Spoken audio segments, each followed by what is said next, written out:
नमस्कार दोस्तों, अम्बेडकरनामा के 12वें एपिसोड में आप सबका स्वागत है। 6 से लेकर 9 एपिसोड तक हमने भारत में साइमन कमीशन के आगमन, भारत में विरोध प्रदर्शन, अम्बेडकर साहब का साक्षात्कार, तमाम इस मुद्दे से लेकर और प्रथम गोलमेज सम्मेलन के प्रोसीडिंग की शुरुआत, उद्घाटन भाषण तक बात की थी। आज उससे आगे हम चर्चा करेंगे। जब प्रोसीडिंग शुरू हुई, कार्रवाई शुरू हुई, तब राजे महाराजे जो ब्रिटिश प्रतिनिधि से लेकर और जितने और प्रतिनिधि थे, उनके व्याख्यान के बाद, भाषण के बाद सबकी नज़र दुनिया की एक खास व्यक्ति की ओर टिकी थी। दुनिया के इतिहास में पहली बार इतने बड़े मंच पर वंचित जमात के लोगों की बात रखने के लिए वो व्यक्ति बोलने वाला था, उसकी आवाज़ को रखने वाला था। भव्य शालीनता, आत्मविश्वास, चिंगारी युक्त आंखें, कसे हुए ओठ के साथ वो व्यक्ति खड़ा हुआ। वह व्यक्ति अपने आत्मविश्वास, नैतिक और मानसिक बल के आधार पर फर्श से लेकर अर्श तक पहुंचा था। 39 वर्ष, 39 ईयर्स, 39 वर्ष का वो नौजवान वैसी सभा में अपनी बात रखने वाला था जिसमें राजे महाराजे, रजवाड़े, लीगल डिग्निटरीज, बड़े बड़े न्यायविद बैठे हुए थे जो विभिन्न हित समूहों का प्रतिनिधित्व कर रहे थे। उस सभा में उस व्यक्ति को पढ़ाने वाले स्कूल के शिक्षक भी मौजूद थे और अमेरिका जाने के लिए जिन्होंने स्पॉन्सर दी थी, बड़ौदा महाराज, वो भी मौजूद थे। सबकी निगाहें उस व्यक्ति की तरफ थी, लेकिन वह व्यक्ति तनिक भी विचलित नहीं था, थोड़ा भी घबराहट नहीं। उन्हें क्या करना है, क्या बोलना है, कैसे बोलना है, कब बोलना है, पूरी मुकम्मल तैयारी के साथ वह व्यक्ति खड़ा हुआ। उस सभा में ब्रिटिश प्रीमियर मैकडोनाल्ड और भारत के जो प्रतिनिधि थे एम.एन. जोशी को छोड़कर कोई भी ऐसा व्यक्ति नहीं था जो गरीबी को जिसने देखा हो, गरीबी के विभत्स रूप को देखा हो। उस मुकाबले, उस अधिवेशन में, उस कॉन्फ्रेंस में बड़े बड़े विद्वान पंडित थे, लेकिन अकादमिक जगत में जो फॉर्मल, जो डिग्री ट्रेनिंग की दुनिया है, अकादमिक जगत में उस व्यक्ति से ज़्यादा पढ़ा लिखा आदमी, डिग्री प्राप्त आदमी उस सम्मेलन में नहीं था। 2 पीएचडी, एक अमेरिका से और एक इंग्लैंड से, और वह व्यक्ति थे भारत के करोड़ों वंचितों की आवाज़, डॉक्टर B.R. अम्बेडकर। वो जब खड़े हुए, उन्होंने कहा, शुरू की कि मैं इस सम्मेलन में भारत की आबादी के 1/5 पॉपुलेशन को रिप्रेजेंट कर रहा हूँ, भारत की आबादी के 5वें हिस्सा को रिप्रेजेंट कर रहा हूँ, और वह आबादी ब्रिटेन और फ्रांस की आबादी से बड़ी है, लेकिन फिर भी हम दास और अर्धदास से बदतर स्थिति में रहने के लिए मजबूर हैं। उन्होंने कहा कि भारत के अस्पृश्य भी, डिप्रेस क्लास के लोग भी सरकार को बदलना चाहते हैं। यह ब्रिटिश हुकूमत के सामने एक खुली चुनौती थी, विच सरप्राइज द ऑल डेलीगेट्स। सब लोग अचंभित होकर देख रहे थे कि अम्बेडकर क्या कह रहे हैं।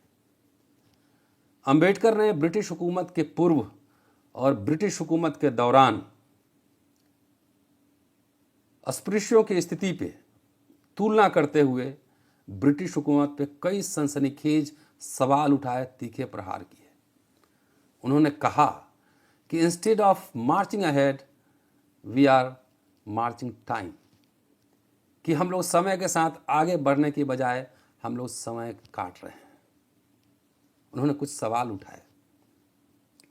उन्होंने कहा कि ब्रिटिश हुकूमत से पहले हम लोग घृणित समझे जाते थे,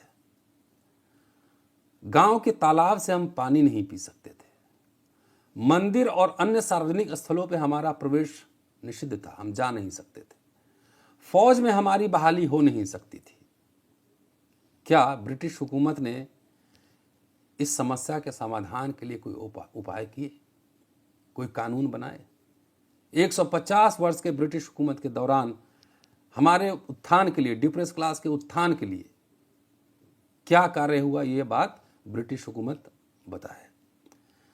यह बात सुनते ही जो ब्रिटेन के प्रतिनिधि थे एक दूसरे का चेहरा देखने लगे। It was absolutely surprising element in Ambedkar speech कि सबको लगा था कि इस तरह से अटैक नहीं होगा ब्रिटिश हुकूमत पर।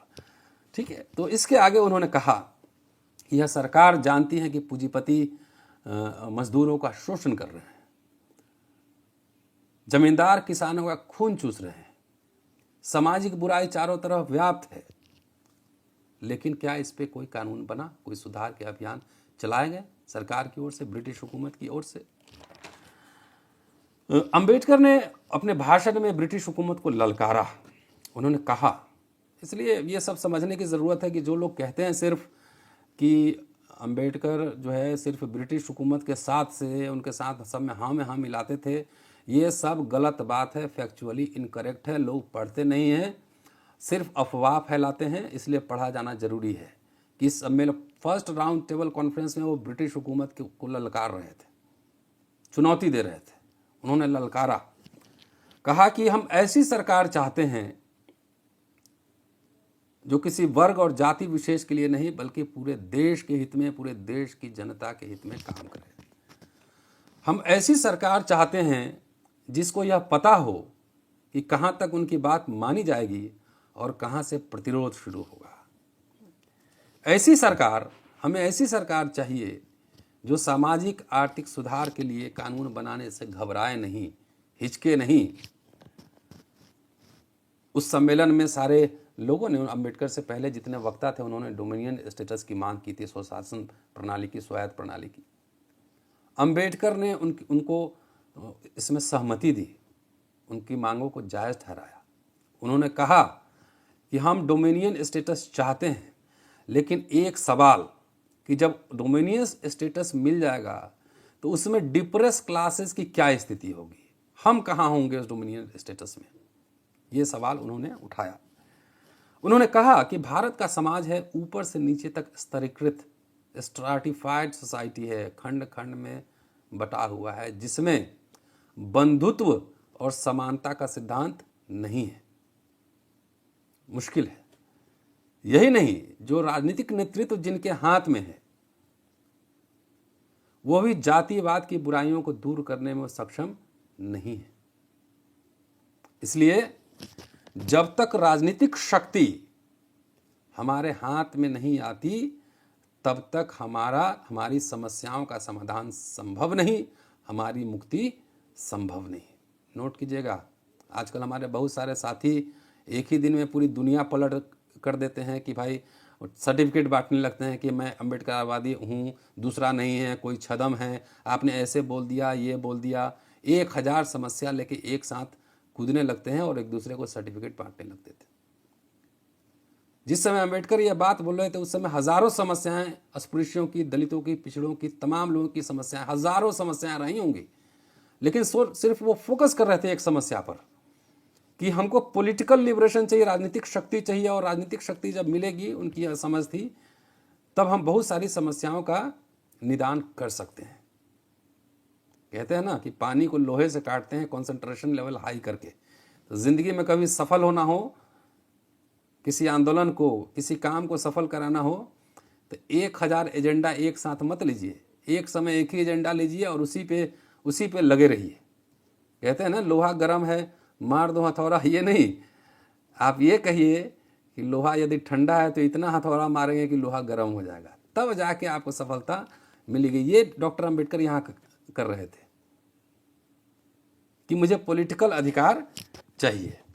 उन्होंने आगे कहा कि डिप्रेस क्लास के लोगों ने बहुत इंतजार किया, लेकिन अब कुछ मिरेकल होने वाला है, कुछ चमत्कार होने वाला है। ब्रिटिश शासन को, हुकूमत को ललकारते हुए उन्होंने कहा कि जब तक बहुसंख्यक जनता स्वीकार नहीं करती किसी संविधान को, तब तक वो संविधान लागू नहीं हो सकता। वह समय चला गया जब आप इच्छा जाहिर करते थे और भारत की जनता मान लेती थी। वो समय चला गया। ये चैलेंज कर रहे हैं ब्रिटिश हुकूमत को। So consent of the people required, not the accident of logic. सिर्फ तर्क वितर्क करके आप संविधान बना लेंगे, हुकूमत चला लेंगे, ऐसा होगा नहीं। लोगों की सहमति, people's consent is very much important, और वो आपको लेना पड़ेगा, ये ज़रूरत है। और उन्होंने कहा कि यदि आप चाहें तो यह संभव है। ये सारांश है ये उनके भाषण का। ज़्यादा डिटेल्स के लिए आप Ambedkar's writing in English volume 17 part 1 63 number page से आगे आप बढ़ के इसको देख सकते हैं। अम्बेडकर साहब का यह भाषण एक निर्भीक और शक्तिशाली आलोचना था ब्रिटिश हुकूमत का, जिसका प्रभाव उस सम्मेलन के अंदर भी पड़ा, उस सम्मेलन के बाहर भी पड़ा। अम्बेडकर का भाषण सुनने के बाद बड़ौदा महाराज जब अपने घर आए तो उन्होंने अपनी महारानी से, अपनी पत्नी से कहा कि अम्बेडकर के ऊपर जितने हमने प्रयास किए, जो हमने खर्च किए, वो सारा वसूल हो गया, सारा वापस मिल गया। और मैं आपको ये बता दूं कि ये करीब 8 साल बाद अम्बेडकर और बड़ौदा महाराज की ये मुलाकात हो रही थी। न्यूज़पेपर्स ने बहुत सारे रिपोर्टिंग्स की, देश के अंदर भी, देश के बाहर भी। उस पर हम सेपरेट एपिसोड करेंगे कि न्यूज़पेपर का क्या रोल था। लेकिन कुल मिलाजुला कर ये भाषण को देखेंगे तो इसके 2-3 इंपॉर्टेंट पहलू हैं। पहला कि इस गोलमेज सम्मेलन के पहले जो विमर्श का दायरा था वो हिंदू मुस्लिम प्रश्न तक सीमित था। अब उसमें एक थर्ड एंगल आ गया, तीसरा एंगल आ गया। वो एंगल था डिप्रेस क्लासेस का। डिप्रेस क्लास को पहली बार समानता के आधार पर इसमें शामिल होने, अपनी बात रखने का अवसर मिला था। इस दृष्टिकोण से जो डिप्रेस क्लास का मूवमेंट है, अस्पृश्यों का आंदोलन है, ये लैंडमार्क है, ये ऐतिहासिक है, ये गोलमेज सम्मेलन। चर्चा पूरी होने के बाद भावी संविधान के लिए और भारत की राजनीतिक गतिविधि देख रेख के लिए 9 उप समितियां बनी, 9 उप समितियां बनी, और उसमें से एक समिति को छोड़कर, फेडरल स्ट्रक्चर कमेटी को छोड़कर सभी समिति में अंबेडकर शामिल किए गए। और उसमें सबसे जो इम्पॉर्टेंट जो समिति था वो था माइनॉरिटी कमेटी। माइनॉरिटी कमेटी में काम करते वो इतना इम्पॉर्टेंट था कि प्रीमियर मैकडोनाल्ड खुद उसकी अध्यक्षता कर रहे थे। इस कमेटी में काम करते हुए अंबेडकर साहब ने जो सबसे बड़ी उपलब्धि की वो था डिक्लेरेशन ऑफ फंडामेंटल राइट्स को उसमें शामिल करना, जिसके द्वारा उन्होंने डिप्रेस क्लासेस के सामाजिक, आर्थिक, राजनीतिक, सांस्कृतिक, धार्मिक, नोट कीजिएगा, सब पहलू उन्होंने प्रोटेक्ट करने की कोशिश की। तो ये जो है अपने लक्ष्यों को प्राप्त करने की दिशा में, डिप्रेस क्लासेस को उनके हक दिलाने की दिशा में ये बहुत ही महत्वपूर्ण कदम था। अगले एपिसोड में हम बात करेंगे कि माइनॉरिटी सब कमेटी में रहते हुए उन्होंने जो मेमोरेंडम दिया उसमें क्या क्या प्रमुख बातें थी। पेज नंबर बता दूंगा, डिटेल्स आप पढ़ लेना, लेकिन उसमें के हाइलाइट्स मैं अगले एपिसोड में लेकर आऊँगा। तब तक साथियों मेरी इच्छा सिर्फ ये है कि मैं जो पढ़ता लिखता हूँ, जो सोचता हूँ, कम से कम एक छोटे से 10-15 मिनट वीडियो बनाकर आपके सामने पेश करूँ। यदि यह विमर्श अच्छा लगे और आपको लगे कि नहीं ये सुना जाना चाहिए, तो इस वीडियो को ज़्यादा से ज़्यादा लाइक करें, सब्सक्राइब करें, लोगों को भेजें, सुने और सुनाएं। लाल की क्लास में आप सबका स्वागत है। मैंने नाम लाल की क्लास इसलिए रखा है कि मैं टीचर हूँ और थोड़ा सा ये टर्मिनोलॉजी फिट बैठ रहा था, लेकिन आप सब पढ़े लिखे लोग हैं, सब समझदार लोग हैं। मुझे आपको कोई लेक्चर नहीं देना है, लेकिन जो पढ़ता लिखता हूँ कम से कम आपसे साझा करूँ, यही कोशिश है, यही उम्मीद है। साथियों मैं सोशल मीडिया के और मंचों पर भी हूँ, फेसबुक पे, ट्विटर पे, इंस्टाग्राम पे भी हूँ। फेसबुक पे आप देख सकते हैं रतन लाल टाइप करें, ट्विटर पे आप रतन लाल 72 टाइप करें, और इंस्टाग्राम पे डॉक्टर.रतन.लाल ये टाइप करें, हम आपसे वहाँ भी मुलाकात होगी। शुक्रिया साथियों, जय भीम। उम्मीद है कि आपको ये एपिसोड अच्छा लगेगा, और अगले जो वीडियोस बनाएंगे उसमें जो फर्स्ट राउंड टेबल कॉन्फ्रेंस है उसमें माइनॉरिटी सब कमेटी ने क्या क्या रिकमेंडेशन दिए, उनके महत्वपूर्ण रिकमेंडेशन पर चर्चा करेंगे। शुक्रिया साथियों, जय भीम। मुलाकात होती है अगले एपिसोड में। शुक्रिया, थैंक यू।